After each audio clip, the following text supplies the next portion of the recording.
Assalomu alaykum do'stlar. Bugun navbatdagi mavzumiz Zardushtiylar.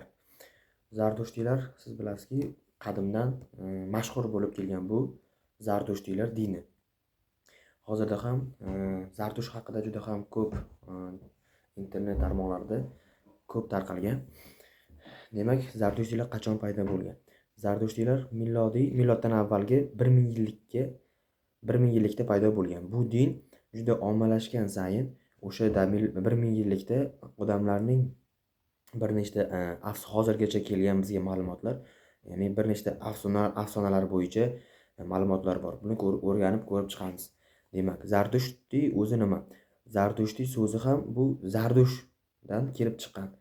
Zardusht o'sha odam hisoblangan. Zardushtilik esa bu din hisoblangan.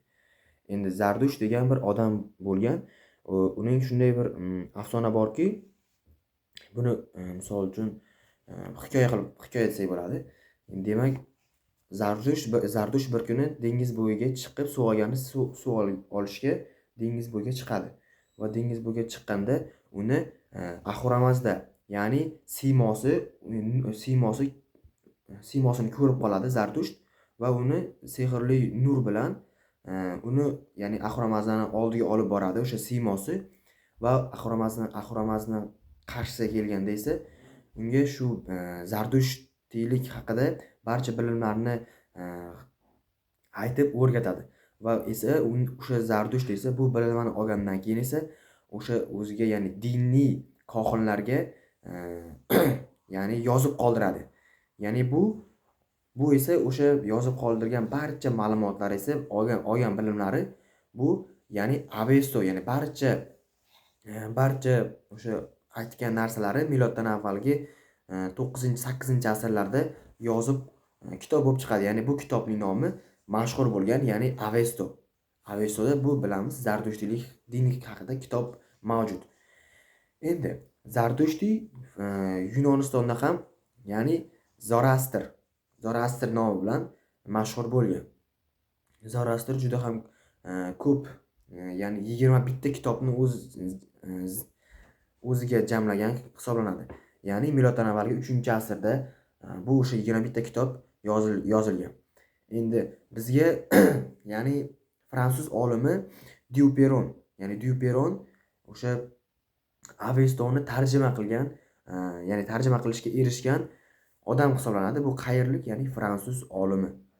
Endi Zardushtiylarning diniy marosimlari ham xuddi, ya'ni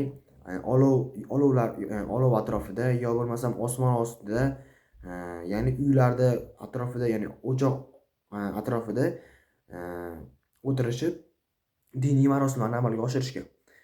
Endi o'zi Zardushtiylar nimalarga sig'inishadi? Zardushtiylar suv, havo, tuproq, quyosh, yulduzlar haqida mana shu barcha narsalarga sig'inishgan. Ular iloh, ya'ni oliy xudo deb hisoblashgan. Ularning har bitta o'sha aytganda yulduz, hosildorlik yo bo'lmasam quyosh barchasini xudosi bor deb hisoblashgan. Endi xudolar haqida gaplashamiz. Endi xudolarni misol Ahura-Mazda, Mitrat yo bo'lmasam Anoxit, mana shularning hammasi xudo hisoblangan. Mitrat nima? Mitrat bu quyosh xudosi. Quyosh xudosi hisoblangan. Quyosh va havo xudosi hisoblangan. Anoxit esa hosildorlik xudosi hisoblangan.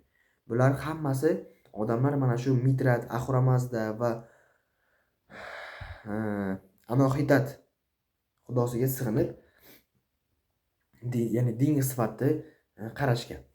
Endi Zardushtiylarning qanday vafot etishi va ularni qanday amalga oshirishadi vafot etgan odamni, bular haqida gaplashamiz. Demak, qadimdan o'sha Zardushtiylar miloddan avvalgi 1000 yillikning o'rtalariga kelganda o'sha odamlar vafot etgandan keyin ularni dafn qilish esa mana bunday ko'rinishda bo'lgan. Demak, ularni yerga ham ko'mishmagan, ularni oppoq nimaga o'rab suvga ham yo'qsam yondirib ham yuborishmagan. Oppoq kafanga o'rab tog'li cho'qqa yopib chiqib qo'yib, ularni ya'ni quyosh nuriga qo'yishgan. Ular esa terisi o'sha chirib, oftobda chirib, ya'ni o'zini nimasini yo'qotgandan keyin qarg'alar, kemiruvchi narsalar, kemiruvchi hayvonlar o'sha o'sha o'lgan odamni yo'q qiladi va suyagi qolganda esa uni esa dafn qilib qo'yishgan.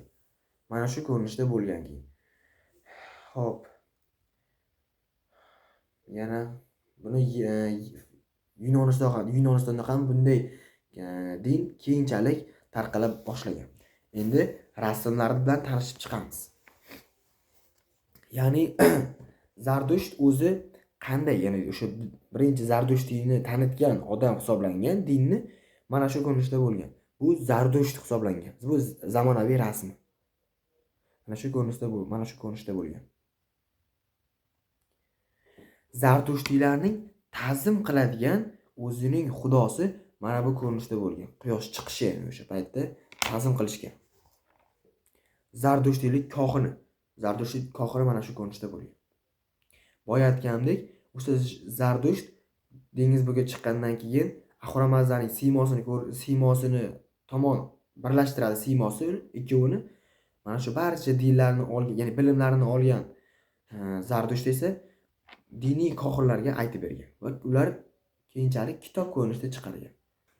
Bugungi mavzu shulardan iborat edi. Sog' bo'linglar, salomat bo'ling.